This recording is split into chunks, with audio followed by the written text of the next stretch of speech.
자, 이번 5월에 실시한 5월 고3 모의고사 영어에 대한 특강입니다. 먼저 난이도에 대한 설명을 먼저 해드릴게요. 이 표는 정답률이 낮았던 상위 5개 문항에 대한 표입니다. 이번 모의고사가 35번이 33.9%가 나왔어요.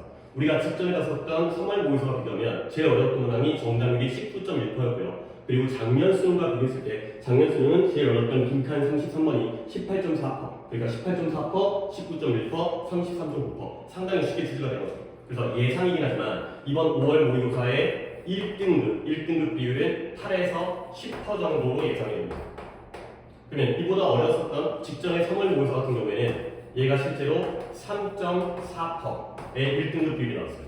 거의 2배 이상이 올라간 거죠. 그리고 작년에 갔던 수능의 경우에는 작년 수능입니다.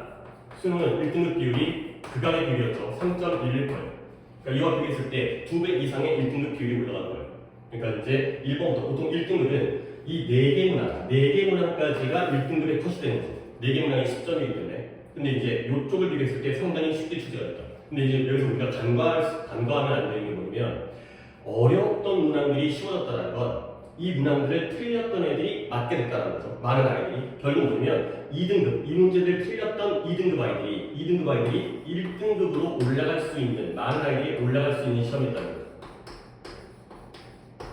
상위 4개 문항이 쉬워졌기 때문에 2등급 같은 애들이 1등급으로 올라가고 1등급 비율이 늘어나는 거예요. 근데 우리가 봐야 되는 건 이 4개 문항이 아니라 중요한 건 마지막 5번째 문항, 5번째 문항입니다.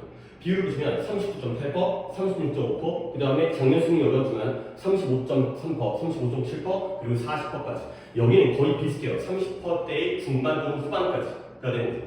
결국 우리가 1등급을 목표로 하지만 최소 2등급을 막기 위해서는 상위 4개 문항의 정답률이 중요한 게 아니라, 이게 어려운 게 중요한 게 아니라 이 아래 문항들은 거의 다 대공소이하다는 거예요. 그러니까 문제가 쉽게 나왔지만 3등급이 2등급으로 올라가는 시험은 아니었다는 거죠. 어차피 3등급 이하의 아이들은 이 문항들은 쉽게 나오든 어렵게 나오든 역시 틀려요. 그러니까 결국 이 5번째 문항 이후에 있는, 아래쪽에 있는 조금 더 상대적으로 쉬운 문항들을 맞아야지만 이 등급을 갖다가 유지하거나 올릴 수 있다는 거죠. 마찬가지로 이런 시험은 4등급이 3등급으로 올라가는 시험도 아니에요.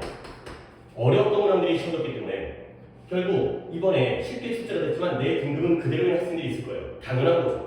이런 문항들은 원래 틀렸던 거예요. 원래 어려서 틀렸고 조금 쉬어도 마찬가지로 이 학생들은 틀려요. 결국 우리가 해야 되는 건 이 아래쪽에 있는 문항들, 꼭 맞춰야 되는 문항들, 이 맞춰야 되는 문항들에 대한 기본 실력을 키워야 이 등급을 4에서 3으로, 3에서 2로, 물론 2에서 1로 하게 되는 많은 노력이 필요하지만 이렇게 평가를 할 수 있습니다. 결국 이번 시험은 쉬웠지만 그 등급은 2등급이 1등급이 많았다는 거지, 3등급이 2등급으로 올라갔다거나 4등급이 3등급으로 올라갈 수 있는 시험은 아니었다는 거죠.